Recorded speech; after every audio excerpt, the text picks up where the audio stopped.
On m'a dit Stan, tu vas où? J'ai dit je vais à Bakou. Vous-même vous étiez là, vous avez vu, non, n'est-ce pas? Je suis allé à Bakou, Azerbaïdjan, je suis revenu. On m'a dit Stan, pour la CAN, qu'est-ce que tu vas faire? J'ai dit je vais en Égypte, je vais faire bandiquaire. Vous l'avez vu, je suis rentré dans les stades et tout, j'ai fait des affaires de bandiquaire et tout.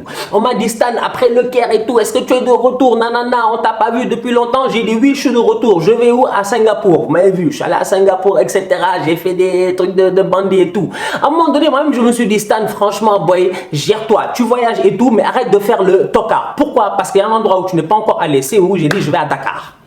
Ah ouais, la famille, je vais à Dakar. J'ai dit, je vais à Dakar. Éliminatoire, CAN Coupe d'Afrique des Nations 2021, Sénégal-Congo, à Thiès, le 13 novembre. Inch'Allah, je serai là-bas. Je vais à Dakar. J'ai dit, je rentre chez moi. J'ai dit, j'en ai marre. Je fais le globe-trotter à travers le monde et tout. Il est temps que je rentre chez moi. Au Sénégal, j'ai dit, je rentre à Dakar. Donc, la famille, j'espère que vous serez là parce que je serai là. Donc, du coup, là, restez à l'affût.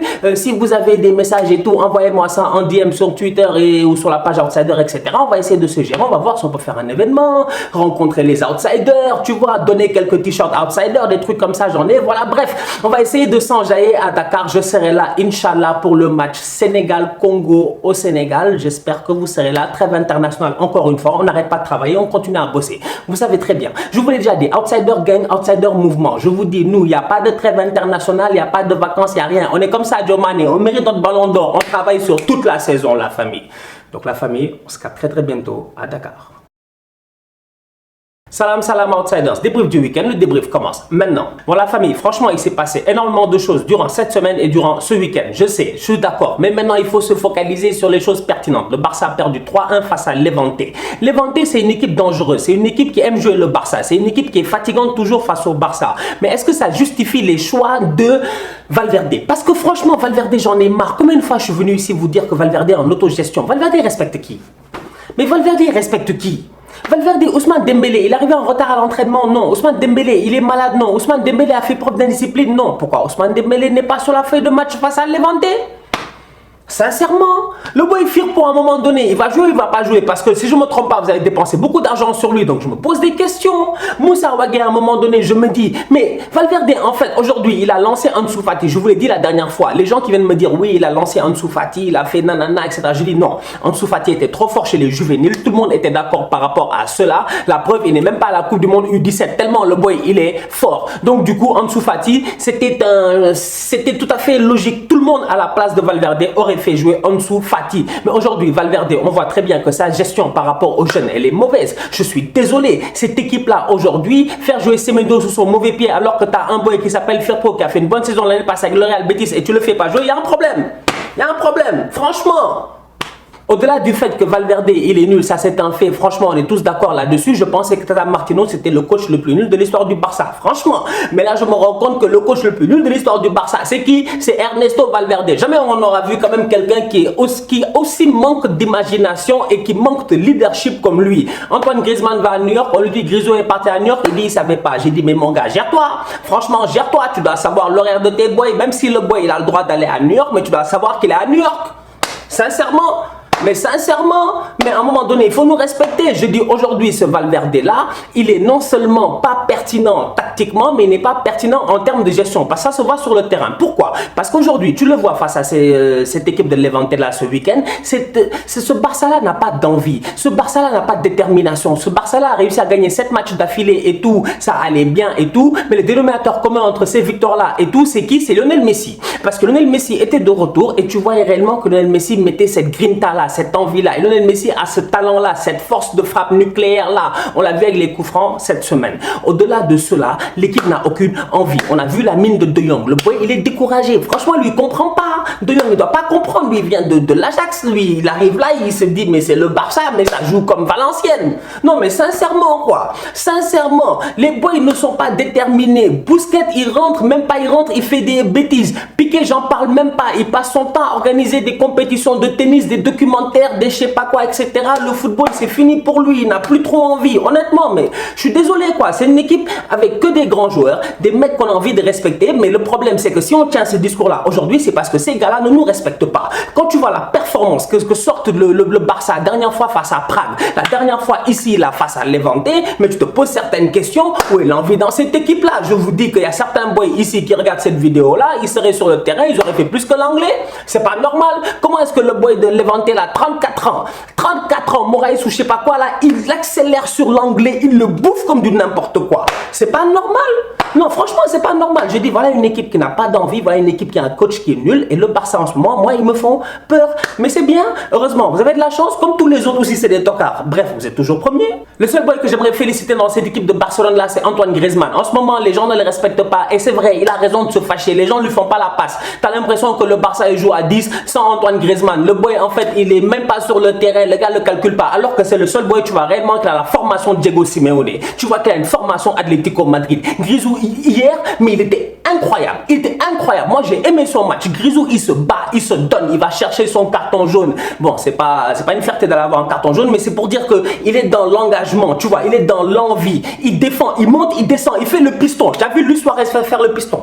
Tu as vu El Pistolero faire le piston? Franchement, non mais soyons sérieux. Tu as vu Messi faire le piston? Tu as vu quelqu'un dans cette équipe là en train de courir à droite et à gauche à part Antoine Griezmann hier? Donc à un moment donné, je me dis, Grisou, il est au Barça, il est dans un vestiaire où c'est compliqué de s'y imposer. En plus de ça, les gars, j'ai l'impression qu'ils ne l'aimaient pas depuis son problème de décision et son documentaire, etc. Mais n'empêche qu'en ce moment, le mec sur le terrain, il est très respectable. Le Barça perd des points, tu te dis, le Real, ils peuvent passer devant et tout, ils tombent face à Nos. Le Betis Séville, franchement, Nabil Fekir, on en a parlé ici, on a dit, ouais, Fekir, son choix de carrière, le Betis, etc., blablabla, mais n'empêche que Nabil Fekir sur le terrain, en ce moment, sincèrement, chaque fois que tu vois un match de Nabil Fekir, il fait des top performances. Honnêtement, hier encore, il a fait une top performance à Santiago Bernabéu. Nabil Fekir était au four et au moulin. D'ailleurs, Nabil Fekir, il a permis à Thibaut Courtois de nous montrer que quand même, c'est pas un gardien aussi tocard qu'on pense qu'il l'est. Tu vois, c'est vrai qu'il encaisse beaucoup de buts, mais hier, il s'est géré, il est sorti avec un clean sheet et d'ailleurs de très beaux arrêts. En face de lui, il y avait un boy Robles, mais dangereux. Mais le Betis, c'est pas une des pires défenses de la Liga, c'est pas possible. Hier, ils sont arrivés à Bernabéu, t'as l'impression que les Bartra là, ils se sont transformés en Beckenbauer. Mais je dis, les mecs, ils étaient solidaires, ils étaient solides. Ils ont subi, mais ils ont jamais lâché. Parce que derrière, en contre-attaque, ils étaient aussi dangereux. Et on connaît les fébrilités du Real Madrid. Tu vois, un Casemiro qui est fébrile, qui fait un tacle à 30 mètres de ses buts, qui prend un carton jaune, tu comprends pas, tu te poses des questions dès le début du match. Je te dis, mais Casemiro, c'est quoi ton problème?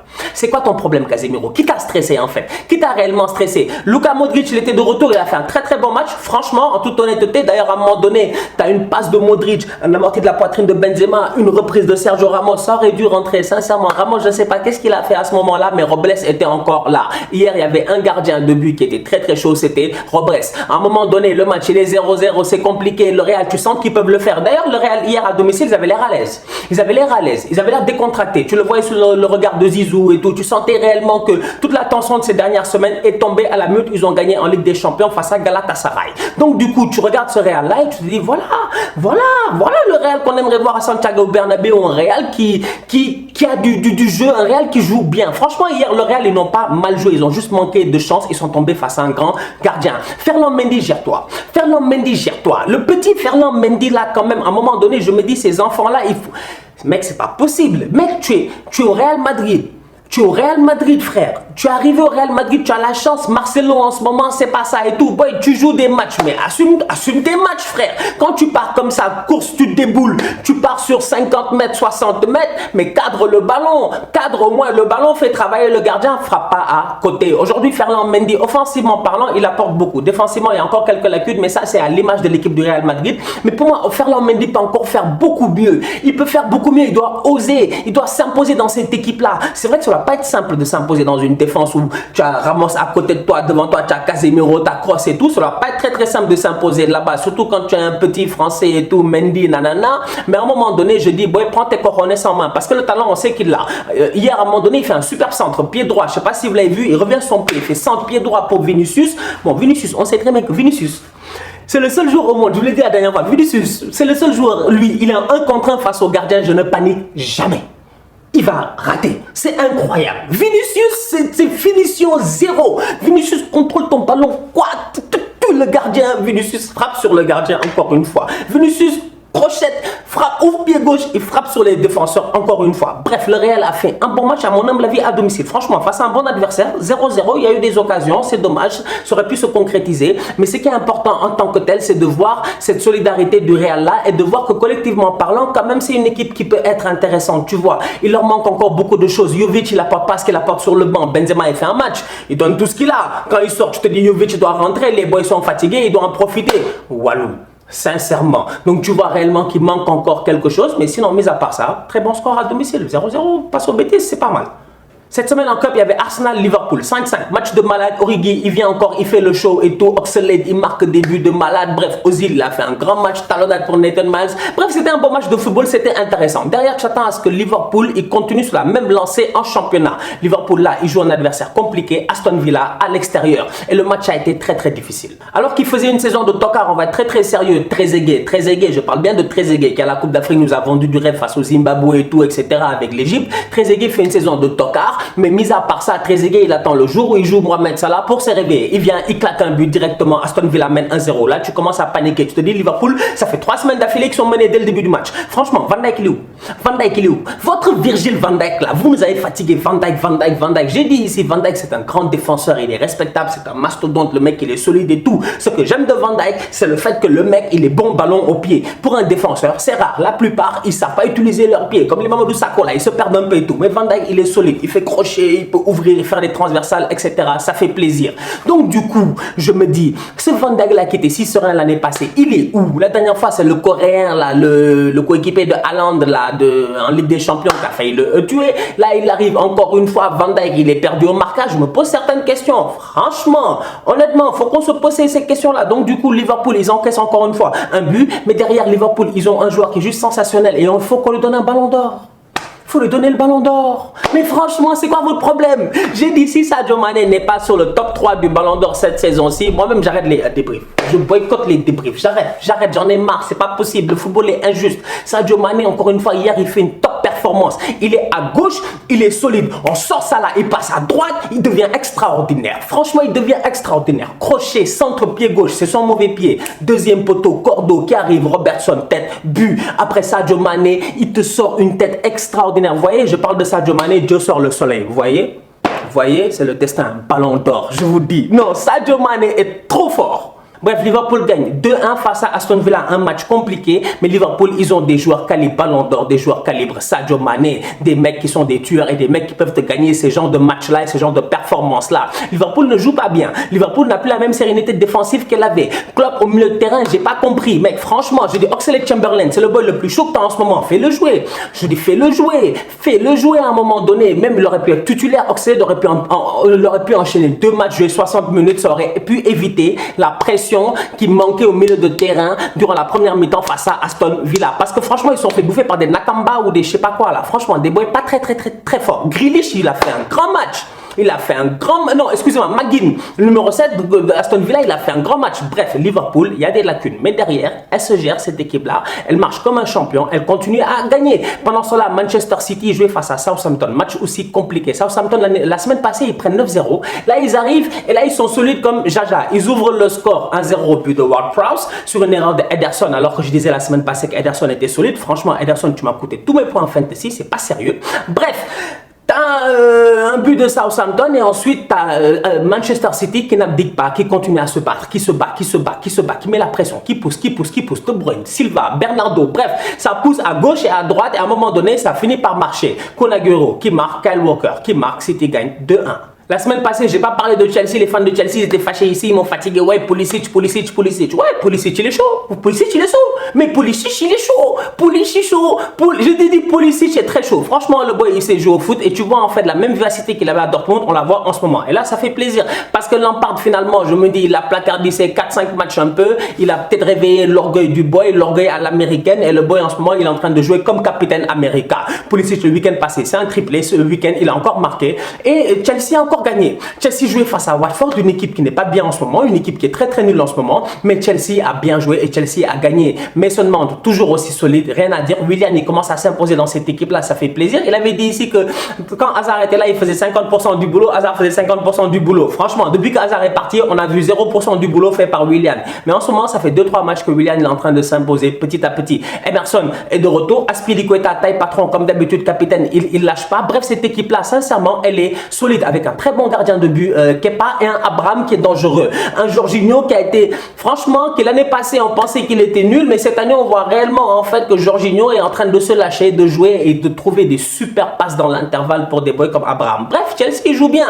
Franchement, j'ai dit les Blues là, on peut parler jusqu'à demain, mais Frank Lampard c'est un très bon coach parce que le boulot qu'il est en train de faire en ce moment, même si l'équipe à un moment donné elle a un coup de moins bien dans la saison, il faudra saluer le fait que Lampard pour sa première saison, il a réussi à lancer que des jeunes et à bien les faire jouer. Jusqu'à présent. Bon, dans les autres matchs en Angleterre, ne soyez pas surpris. Les deux autres tocards, c'est-à-dire Manchester United, ils perdent 1-0 face à Bournemouth après nous avoir vendu du rêve cette semaine en Cup. Tu vois, Rashford, il met le coup franc de l'année et tout. Bref, tout ça, c'est pour reculer encore une fois. Et Arsenal, comme d'hab, il n'y a rien qui marche chez nous. Il n'y a rien qui marche. Moi, j'ai dit, si on ne vire pas Emery, à un moment donné, il faut que... En fait, Emery, soit il se réveille, soit on le vire. Mais à un moment donné, il faut qu'il fasse quelque chose parce que c'est pas possible. Le boy, il a les joueurs pour espérer faire quelque chose. Leicester n'a pas un meilleur effectif qu'Arsenal. Pourquoi Leicester joue mieux qu'Arsenal? En Italie, Charlotte a De Ligt, franchement, parce que De Ligt, on va être très très sérieux. Voilà un boy qui, depuis qu'il est arrivé à pas faire des mains, il n'a rien fait d'autre. De Ligt, il crée que des pénaltys. De Ligt, il est pas serein. Les gens se posent des questions, on se dit, mais où est le De Ligt qu'on connaissait? Le De Ligt de l'année passée, le De Ligt de l'Ajax, ce De Ligt qui nous a vendu du rêve. Bref, ce De Ligt-là était de retour ce week-end parce que c'est lui qui offre la victoire face au Torino. Grand match de sa part. Franchement, le boy, autant tu sens encore qu'il est aussi fébrile et tout, autant il était bien placé dans la surface de réparation. L'entrée de Higuain, il est décisive parce que Higuain, on le veuille ou non, Higuain est en train de... Mais Higuain, en ce moment, pour moi-même, Higuain, c'est le meilleur joueur de la Juve. Higuain, offensivement, c'est le meilleur joueur de la Juve. Il est tellement important, il se déplace tellement bien. Tu sens qu'il connaît le championnat italien par cœur. Higuain, il est au deuxième poteau, super passant en retrait pour De Ligt. Il marque sincèrement la Juve ce week-end. Ils s'en sortent encore une fois avec un Cuadrado qui a été très intéressant comme latéral droit. C'est pas facile, le pauvre, on le fait jouer hors position, mais pour le moment, il se gère. Ben voilà, ça qui se passe quand tu vends Cancelo. Juste derrière la Juventus à un point, à l'Inter de Milan qui n'abdique pas, qui lâche pas. Franchement, l'Inter, le seul problème, c'est que quand la Juve lâche des points, derrière, ils ne gagnent pas. C'est ce qui s'est passé le week-end passé. Mais ce week-end, ils se sont gérés. Ils ont gagné 2-1 face à Bologne. Franchement, le boy Lukaku, vous avez vu Lukaku? Vous avez vu Lukaku? Mais Lukaku, franchement, respect. Mais Romelu, respect. Franchement, Romelu à United, il avait disparu de la circulation. Mais là, on retrouve le Lukaku de Everton. C'est-à-dire un boy qui est affûté, qui va vite, qui ose et qui frappe, qui est puissant. Lukaku, il vient, il claque un doublé. Il te met 9 buts en 11 matchs. Apparemment, le seul qui a fait ça dans l'histoire, c'est qui? C'est Ronaldo. On est en train de comparer Lukaku à Ronaldo. Qui l'aurait cru? Paris a perdu 2-1 face à Dijon. J'aimerais juste dire une chose. Tuchel, à un moment donné, il faut qu'il respecte les gens. Parce que Tuchel, à chaque fois qu'il perd, il se trompe tout seul. Je dis bien, Tuchel se trompe tout seul. C'est incroyable. Ce boy-là, lui, il fait des trucs que tu comprends pas. Honnêtement, le boy Abdou Diallo, c'est un défenseur central. Il fait quoi à gauche? Il fait quoi à gauche? Bernat, il fait quoi dans l'axe? Dagba, en fait, lui, il fait des choix, toi-même, tu comprends pas. Il a fait jouer Bernat, Paredes, Ghana, mais Ghana a passé tout son temps à courir, alors Ghana revient de blessure, alors que nous, on a un match important face au Congo bientôt. Puis à un moment donné, respecte-nous. Je dis, respecte-nous, franchement. Non, mais honnêtement, c'est-à-dire que, voilà un mec, encore une fois, j'ai l'impression qu'il pense parce qu'il a Mbappé, Icardi, Di Maria qui sont en forme en ce moment, et les mecs, ils claquent but sur but, qu'à cause de ça, il peut se permettre de vendanger derrière. Quand tu vois la composition d'équipe qu'il a mis face à Dijon, honnêtement, dernier ou pas, Dijon méritait de gagner. Bien joué de leur part. Sincèrement, la moutarde, ça fait mal. On continue à liker, on continue à partager. On se capte ce mardi, mercredi, Ligue des Champions. Débrief, ça va être chaud. Les matchs au retour. Chelsea-Ajax, il y a 2 semaines, c'était ça, c'est là, ça va revenir. Dortmund-Inter, bref, ça va être chaud. J'espère que vous serez là. Je serai là. D'ici à la famille. Tous outsiders.